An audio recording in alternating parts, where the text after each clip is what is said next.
இவங்க எப்படிப்பட்ட ஆளுன்னு பாருங்க.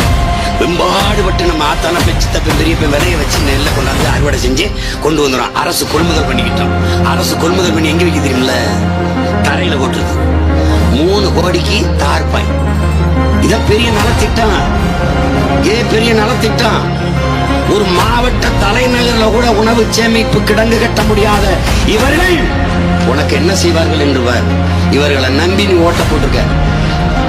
6 மாசம் 1 வருஷம் உழைச்சு வெம்பாடு விட்டு நீ விளைய வச்ச பொருளை பாதுகாக்க துப்பு இல்லை. தெருவில் போட்டு மலையில நனைஞ்சு முளைச்சு கண்ணீர் விடுறான் எண்ணற்ற விவசாய பெருங்குடி மக்கள்.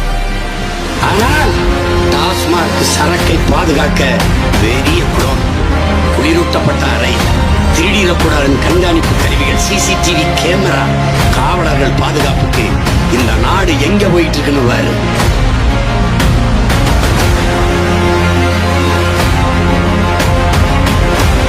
திரள்வோம் திரள்வோம், பகை மிரள திரள்வோம் திரள்வோம் திரள்வோம், தீந்தமிழ் இனத்தீரை திருச்சியில் திரள்வோம். February 21 அந்த மாநாடு என்பது மாற்றத்தை விரும்பும் மக்களின் மாநாடு.